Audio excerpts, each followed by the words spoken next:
You may or you may not know that you can convert your food waste and organic manure to soil by composting. But do you know that you can also compost textiles? That's what we're about to find out today at the Rosebud Continuum. Keep on watching.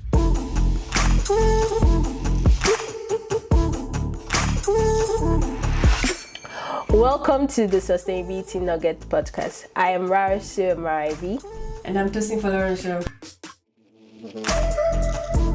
On this podcast, we learn about sustainability by discussing various related topics while focusing on three pillars: the economy, the society, and the environment. Hello guys, welcome back to the pod. Today we are at Rosebud Continuum and we're here to talk to Ericka Lee, who is going to be teaching us all about composting textile. And we also have Tosin behind the camera, so you'll be hearing her voice and you'll also see her through the episode. So to start off, please, can you introduce yourself and tell us about your background? Yes, I'm Ericka Lee. I am a compost enthusiast. I am an independent researcher currently. I do a lot of things. I recently joined Remake as an ambassador, which is a fashion advocacy organization. I have spent a lot of time the past 10 years or so in the sustainable fashion space, coming at it from different angles. And I had a bow tie business for a while, which led me to composting. And I'm sure we'll get into that story in a second. And I also create content on LinkedIn. Nice. How did you get into this path? Like, what sparked your interest into sustainability and even specifically sustainable fashion? My fashion journey, I came to fashion through mental health. My best friend was killed in a car accident in 2010. That also led me into sustainability.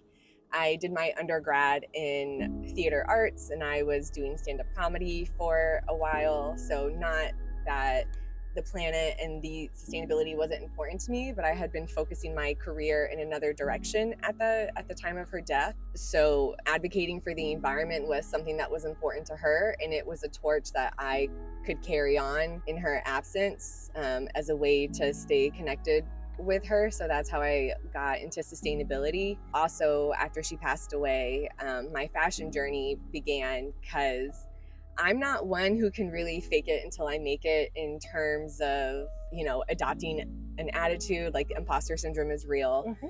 But for me, I could fake it till I made it by wearing my favorite dress or doing my hair and sort of playing with fashion to improve my mood, even though I was grieving, and it was a way to help me to give a little boost in my day. Yeah, definitely fashion helps with our emotions, and I'm so glad that this part actually helped in the process of grieving your friend and has even evolved into something greater than you. So you, like you said, you make content on LinkedIn, and I've seen your content, and that's where I saw that you're composting textiles. So I know about composting, but what I know about composting is people compost food waste or organic animal droppings. Well, I saw you're composting textiles. How does that go? I want you to start off by explaining the traditional composting and then taking it to textile composting. Yes. Compost, for anyone who may not know, is the breakdown of organic material. So all of your food scraps, banana peels, eggshells, coffee grinds, etc. The parts of even the food, not just the parts we don't eat, like the peels and cores. So that's your green matter or your nitrogen source, and then you have your brown matter or carbon source, which here in Florida we have a lot of oak leaves. They're a great source of carbon. Newspapers, cardboard, other paper items are a good source of carbon. Clothing also counts as a source of carbon, so you can't compost clothes without also composting food. And there's your green brown matter combination. And composting is really just the process of these organic materials breaking down, decomposing, and turning into something else, the end form of which is really healthy soil. And composting is great because when you go to Home Depot or Lowe's or any other big store, the fertilizer and the soil blends are generally NPK or nitrogen, phosphorus, potassium. So when you have compost, you have zinc and vitamin A and iron and calcium and all of these other nutrients. And compost is sort of like a multivitamin for the earth because it has all of these nutrients. So it helps restore land that may be depleted of nutrients due to any number of things, overtilling, excessive pesticide application. So you were talking about textiles, specifically what kind of textiles are, I guess, compostable. Right. Yeah. Natural fiber textiles are compostable, but a natural fiber textile would be linen, cotton, silk, wool, Right. bamboo sometimes, plant-based hemp. Yeah. Or animal-based fur. You can compost okay. like a fur coat or leather. Cool. Of course, it takes a lot longer. Yeah, okay. But if it came from the earth, from a plant, or if it came from an animal, it can be that material, that fiber can be composted. No polyester, no polycotton blends. Those don't break down. Yeah. Blended materials don't. Okay. Even when you compost a cotton t-shirt, most of the thread and the hem is polyester thread or nylon thread. Yeah. So I have and the tags. The tags, yes. So I have pulled out like perfect chain stitching from the compost because the shirt will break down, but the thread doesn't. That's interesting. Yeah, and I'll show you that in a little bit. That was really my major concern when I saw textile composting, because I know, like, although we have cotton, but we also have like some form of plastic, which like the polyester, PET. You talk about the threads, but what about like the dyes used in clothes? How does that affect like the composting? I think there's still some work that needs to be done on dyes, but there's a soil scientist who I've been following for a while. His name is Dr. Oliver Knox. He's in Australia. He has composted clothes and he's working on a big denim composting project with Cotton Australia right now. We corresponded a little bit ago and he said that he didn't find that the dyes had huge impacts in the soil. My theory on this is that, like, how many times have you worn this shirt? How many times have you washed it? How many times has it, like you've been caught in the rain or run a marathon in it or whatever? And like some of the integrity of the dye is compromised with each wear, with each wash. So it's not as potent as when you first get it. More testing needs to be done in that area specifically, but based on my research and based on some research from other people who are doing these experiments, it is of lower concern right now. I think we should go ahead to see like the sample, like where you compost, to just really understand like how it's being done. So can you take us there? Sure. So I've been here at Rosebud for 3 years composting. And to date, I have composted like 800 pounds of clothes. Oh, wow. Which I think is like 350 kilos-ish. The average American throws away, I think it's 82 pounds of clothes a year from the last statistics from the EPA, which is roughly like your regular outdoor trash can, like the big bin, not your 32-gallon bin indoors. If that's 80 pounds, like a dozen of those big trash cans. Where do you get like the clothes you compost? Do they donate it? Some of them are donated. A lot of them came from my closet, from friends' closets. I still have a bow tie business, although making bow ties hasn't been my main priority for the past few years.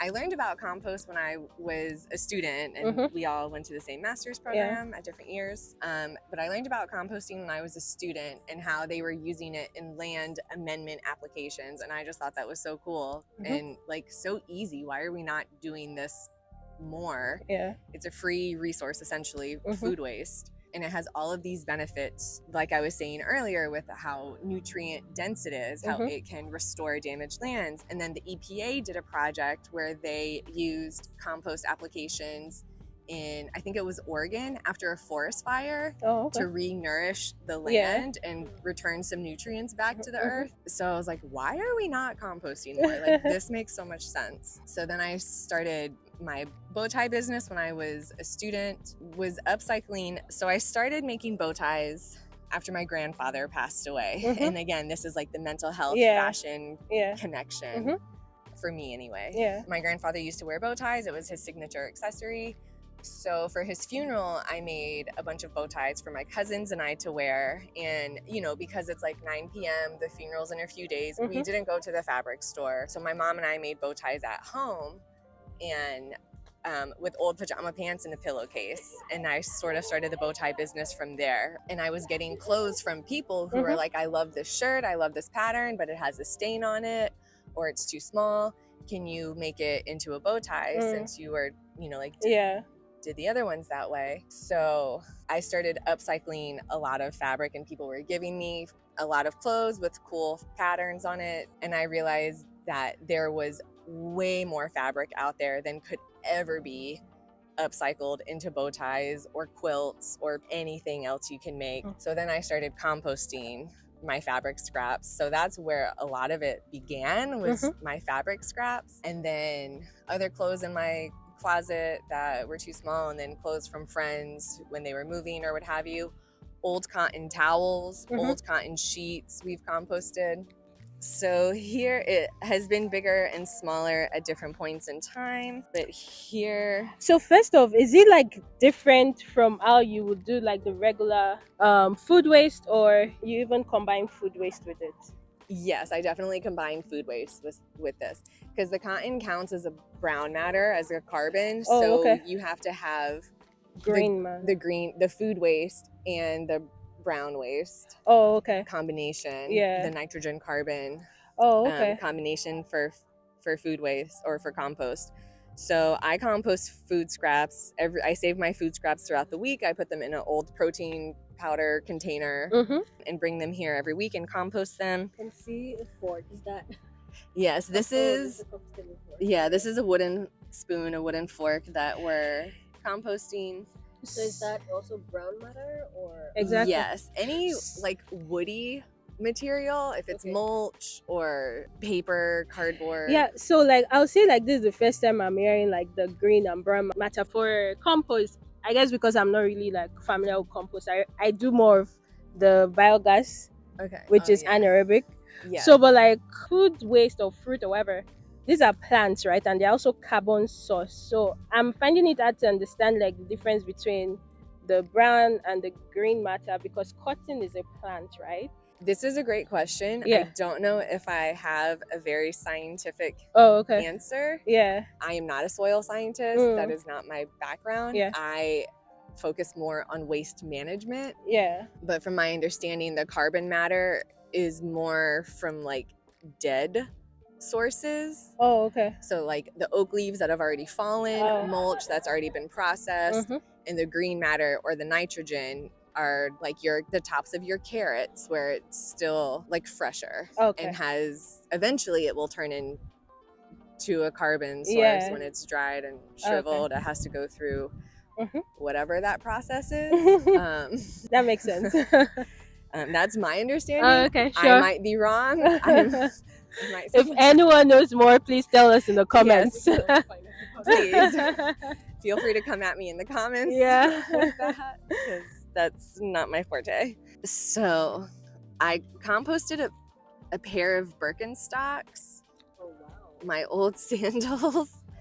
The cork footbed has totally disintegrated. So is that leather? This is leather. Oh, okay. And this is treated leather, obviously, because they're shoes. But I've also had these shoes since like 2002, 2003. So, you know, they're 20 years old. This is an experiment.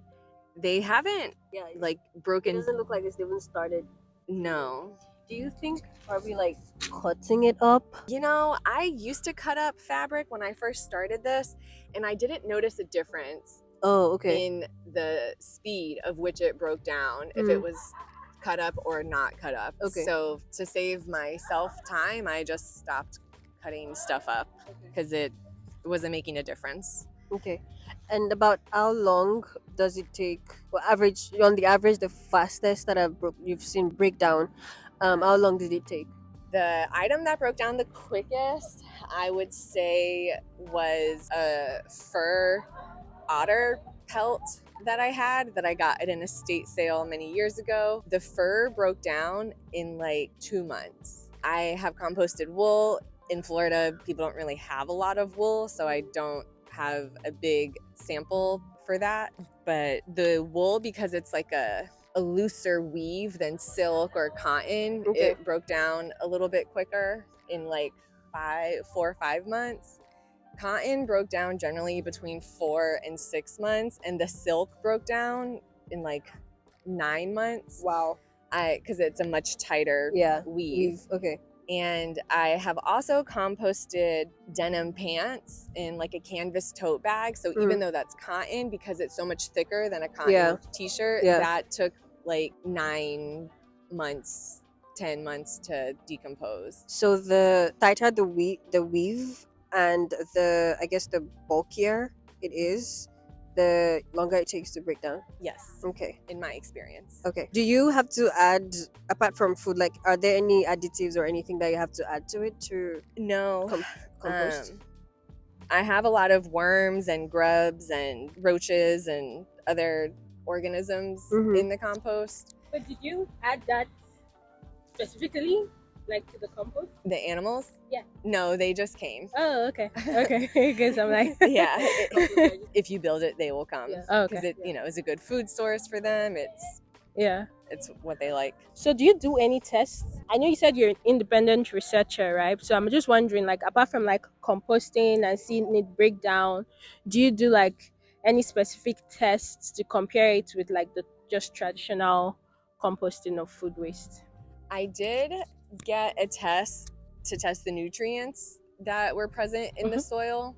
The textiles don't, like, there's no nutritional value, so they didn't add anything to the soil. Okay. But I eat eggs for breakfast almost every day, so I had a lot of eggshells, which are really rich in calcium, and it depends on what you eat. Like any compost, I think the nutrients present are going to depend on what you put into it. So I had really high volumes of calcium and magnesium and zinc, because those are things that I eat a lot in my diet. And of course there's vitamin C from orange peels and different things.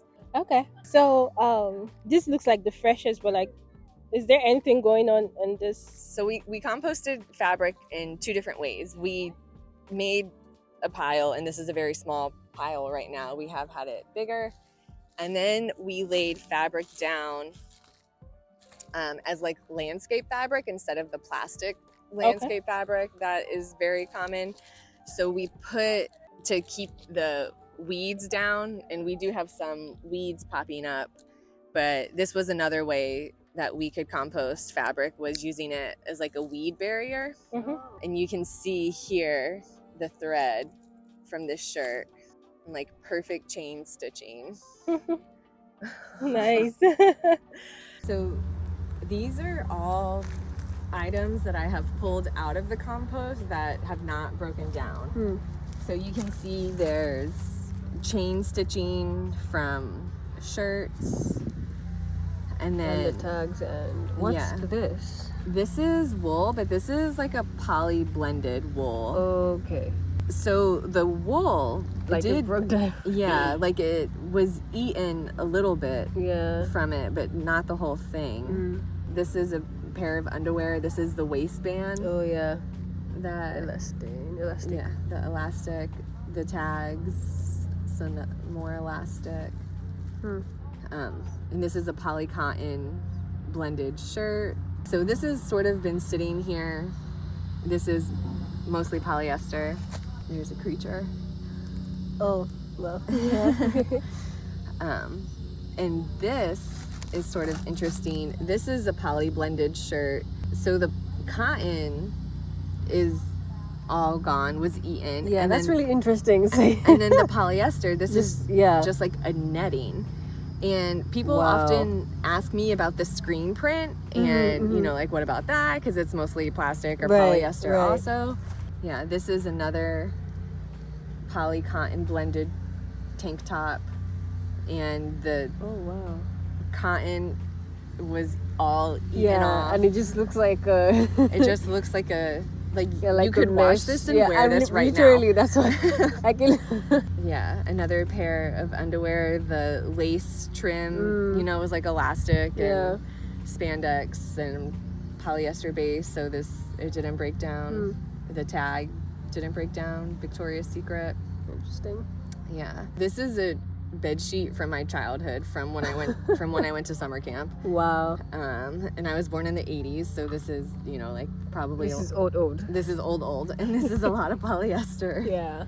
And it just got dirty, but it didn't break down. So the polyester material is pretty easy to sift out because it's still there. Right. Like the otter pelt totally decomposed. I've had other cotton t-shirts totally decomposed. I've had a lot of things totally decomposed. Yeah. Because I go through this every week, so I know what's in there. I know what I'm pulling out. Right. I think that this also just confirms the issue with plastic and polyester in general, where it's like it takes a long time to break. They don't. It doesn't break down. I don't know about you, but I feel like I like to call it textiles in the wild, but just clothing on the side of the street, like a shirt in the park, a pair of shoes by the interstate, a pair of pants, and some of it is probably from transient people, some of it's probably from like blowing off of dump trucks on their way to the dumps, who knows. So I put this pair of shorts here to see. I didn't bury them on purpose because I wanted it like, this is how it is out in a park, this is how it is on the side of the interstate, this is how it is just like out in the just wild. out there. And they've faded a ton. We got a really big rain yesterday, so they're very damp, but the color has faded so much. Maybe you can see a little bit inside the pocket. How long has it been here? These shorts have been here for like 6 months now. Wow. And they're 100% cotton, or so the tag says. I wore them to death. I got holes in the crotch, and I anticipate finding all this thread eventually, but they didn't fit anymore. They were getting more holes. I wore them for 10 years. I love these shorts. I also love just the story behind, it's like wearing something and then seeing its end of life, like just seeing how it goes through, breaking down. Yeah. It has it feels, I don't know how to put it, like poetic kind of. Yeah. It's breaking down a little bit. Yeah. It's so funny. I just had this conversation with a friend recently because I have a pair of pants in my closet. They're one of my favorite pair of pants. I wore them for like 10 years. They just don't fit anymore. And I want to give them away, but I can't donate them because I don't trust that. I can't risk them going to a landfill. Yeah, so I had a question about like the life cycle of the fabric before it actually ends in compost, because compost seems like an end of life. Yes. Right? Yes. And in recycling, we usually preach reduce, reuse, recycle.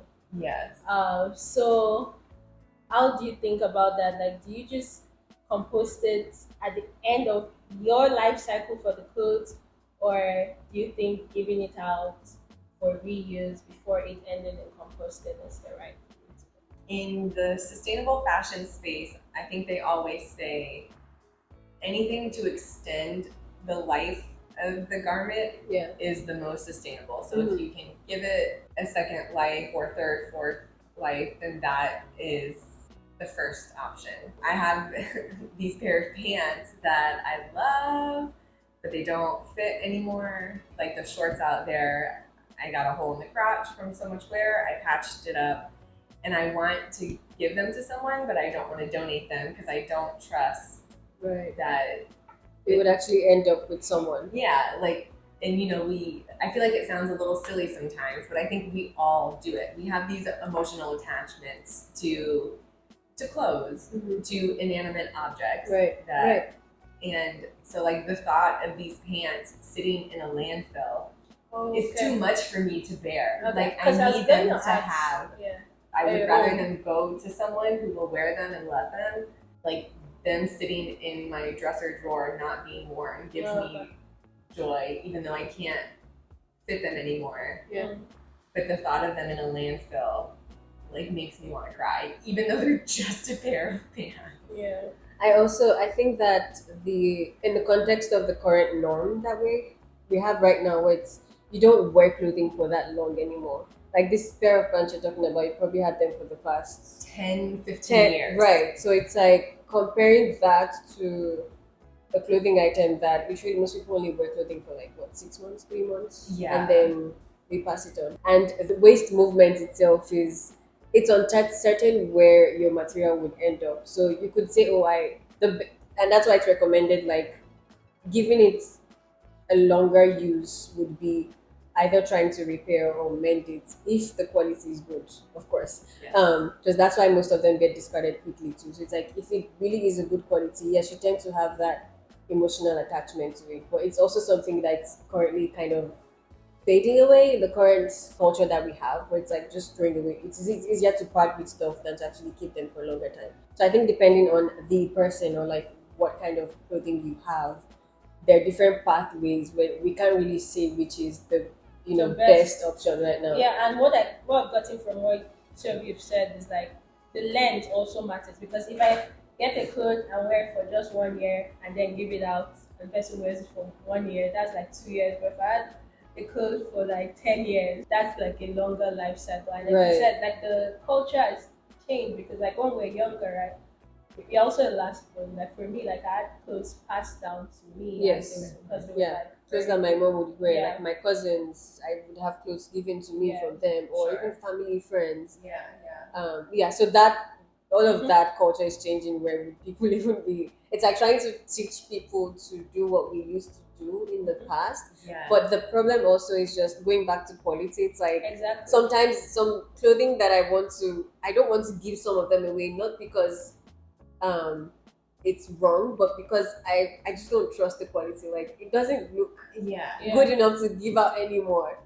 And that, like, it makes your problem someone else's problem. Yeah, You know, yeah. like, this might last you one wear or one wash. Like, that's not really Yeah. good. So I think the other question I have is about like benchmarking, or let's say what's being done in industry. I know you mentioned earlier about the professor that's Australia. Australia doing research. So I'm wondering, like, if there's someone like that, is this being done in like different places, or is it like just in the research stage, or are people doing it like on an industrial scale or small scale business?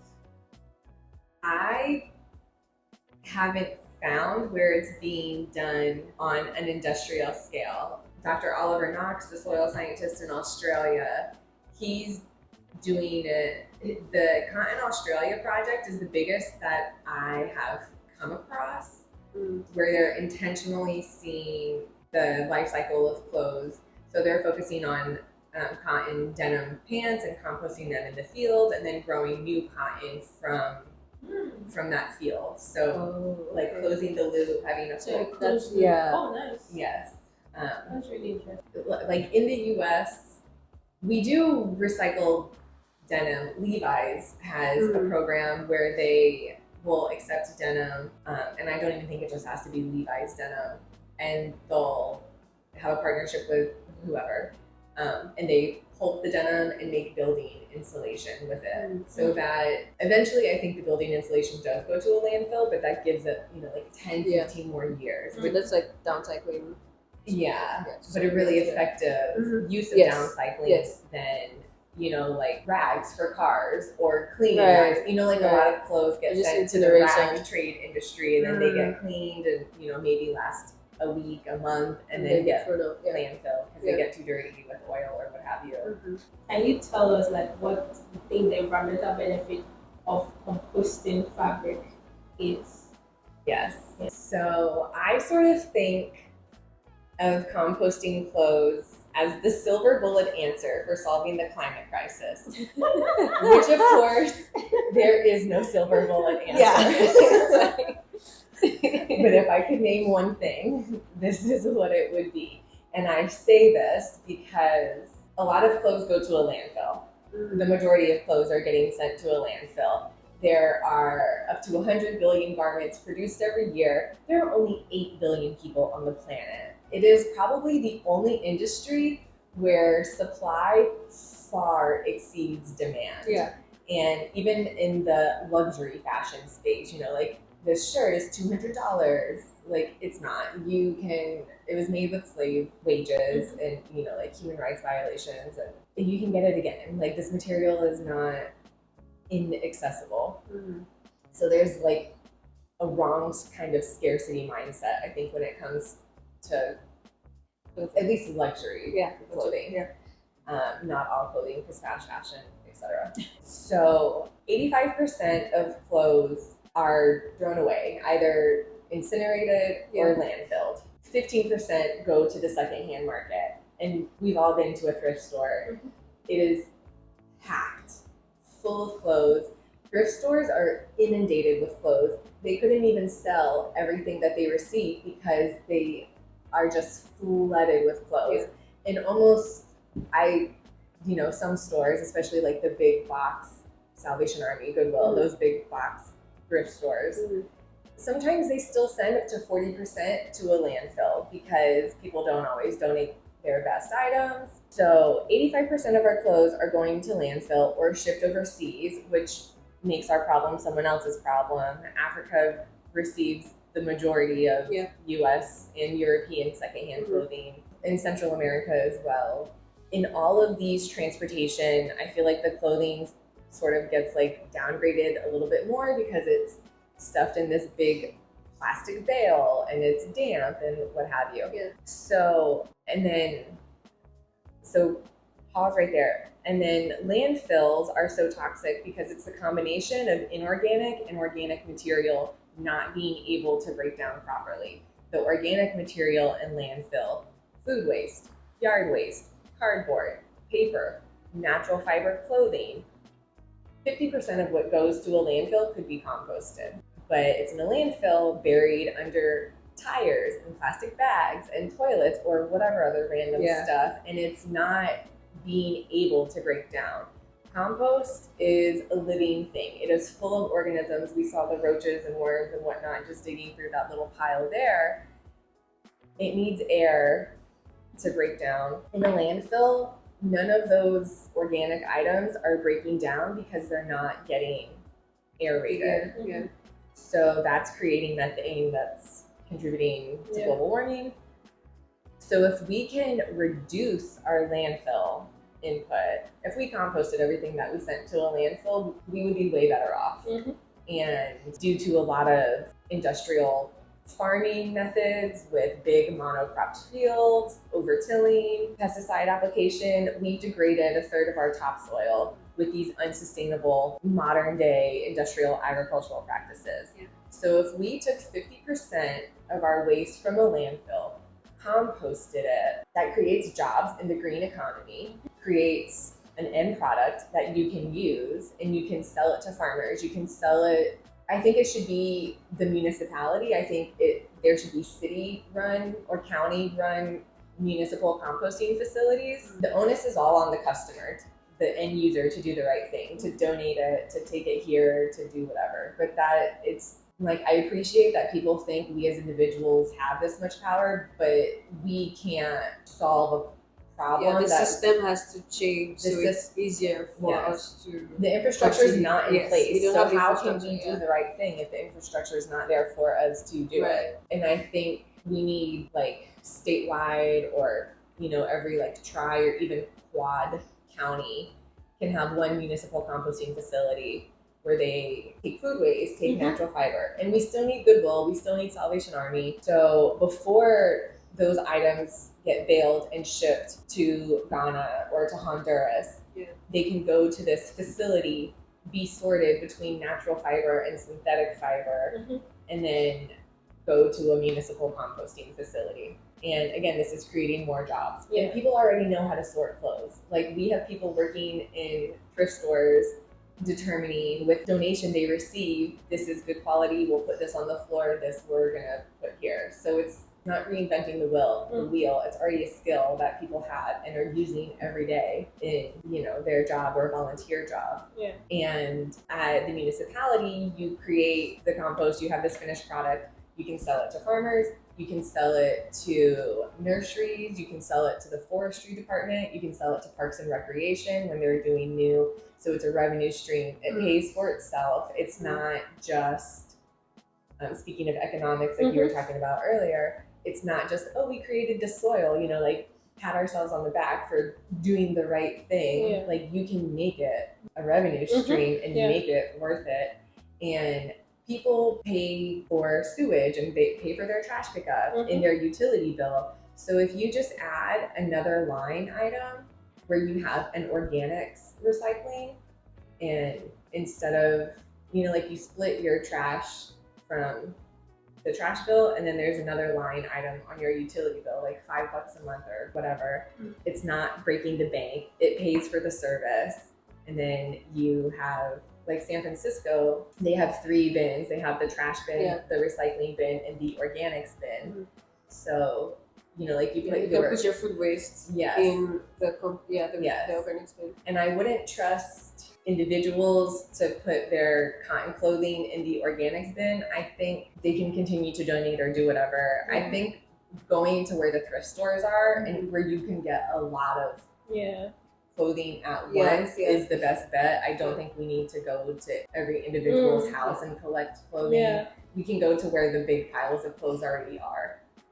I'm just like, wow, like you've given like a proper recommendation on how like composting textiles should be designed on a like statewide, you know, like system-wide scale. And I think the one thing I really love about what you said is not putting more responsibility on the consumer, because just in the environmental movement or sustainability movement, it's always like, you know, make responsible choices, responsible consumption, which is a part of the solution. Yes. But we need infrastructural change, we need system-wide change, we need like brands, governments to producers to change. Like this is so the it has top-down, bottom-up approach. Yeah, it has to be like, don't bring all the solutions downstream. If like, that's the word to use. Like there should also be things happening upstream, and also like with just the way most of the textiles that we even produce now, 70% of what we produce is made from polyester.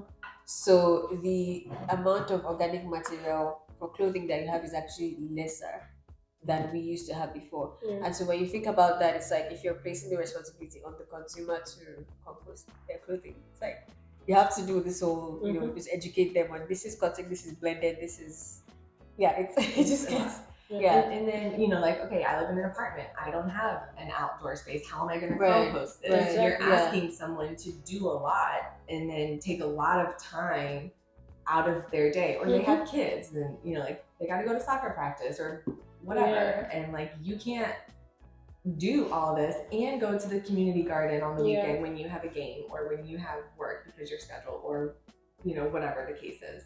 It's like traditional recycling, you know, like, oh, all you have to do is put it in the right bin, but then the infrastructure is not in place to recycle glass or to recycle this aluminum can, like, I would love to do the right thing, but there's no place for me to do it. So this is where policy really comes in. In circular economy, I think this is the role that where it can make a really big difference is by helping set up that infrastructure and going to where there's already a lot of clothes. Like just make one partnership with Goodwill. You know, like you don't even have to get every Goodwill in the city. Like there is enough from one location to get started. That's how it starts, right? Like you don't have to make big sweeping change. You can just start with one facility. I've been composting here for 3 years. Like I have proof of concept. I know you can compost clothes. This soil scientist in Australia, he knows you can compost clothes. There's proof of concept. There's other programs. I used to work at a university where they also had started. This is also actually where policy comes in. So it was part of a pilot project with LA Ventura County. Actually, it was like a textile recycling pilot project run by the county. And so they had to find like different technologies or ways of processing or recycling clothing. So it started as an experiment, which I don't know what the status is right now, but you know, it's like there are people trying these things in different places.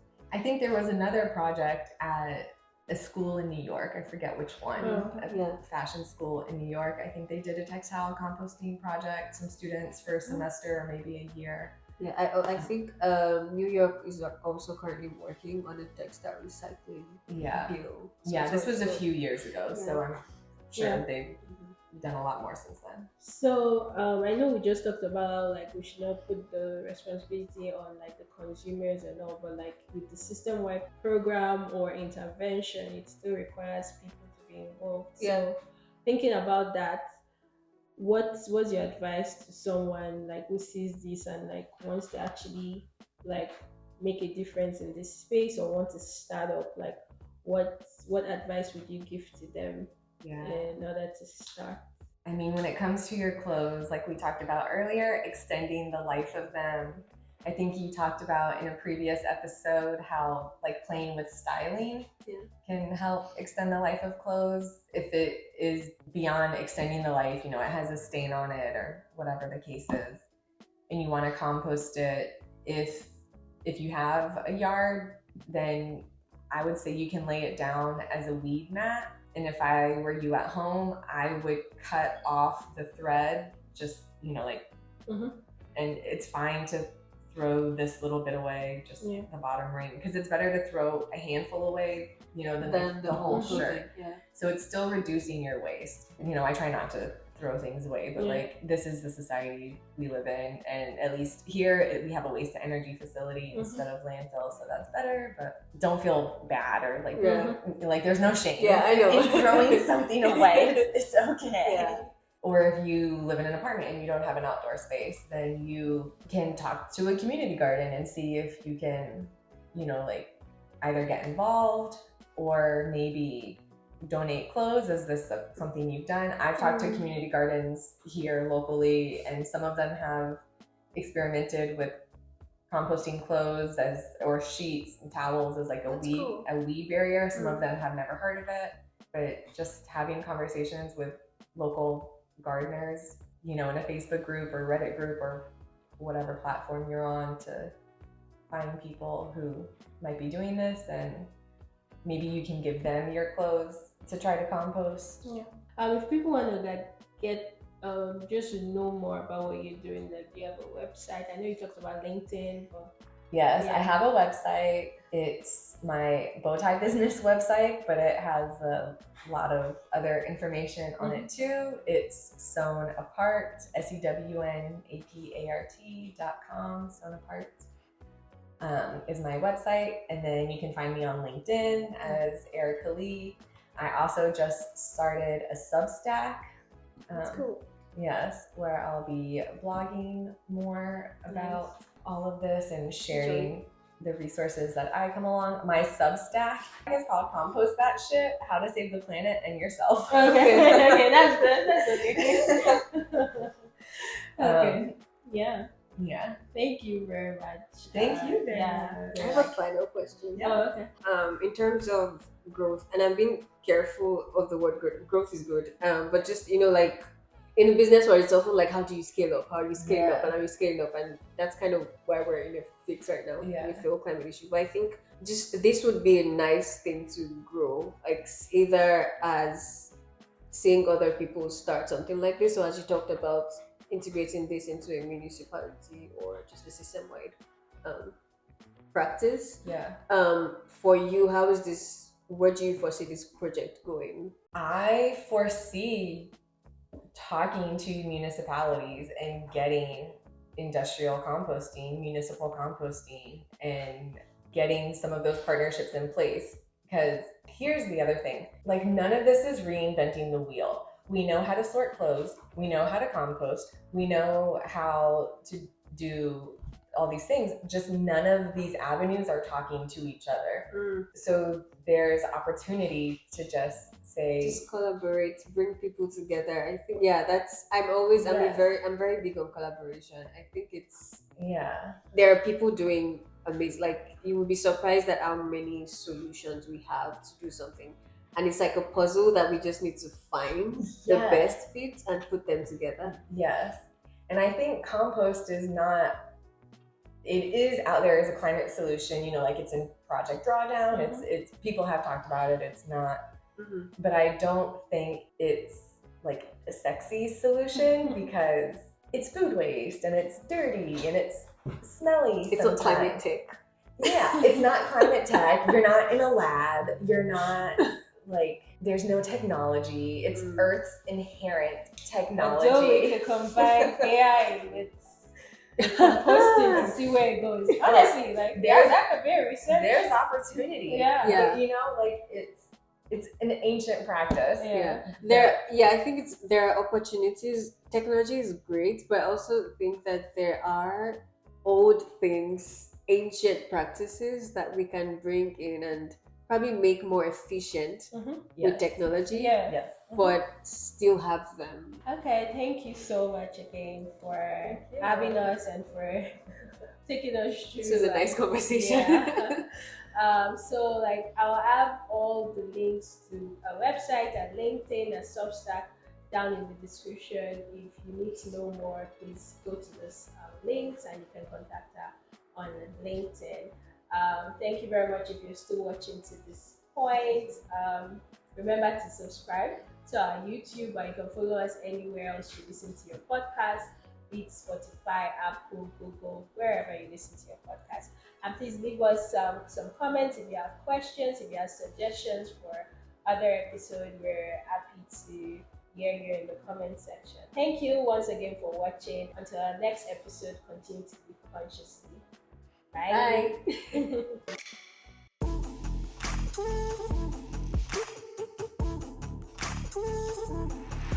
Thanks so much for listening to the Sustainability Nuggets podcast. I am Rarsu Marabi. And I am Tosin Folarunshaw. If you enjoy this podcast, please leave a rating and review on wherever you listen to your podcast. You can also show your support by signing up for a small donation to help sustain future episodes. You can find all relevant links in the description. See you in our next episode.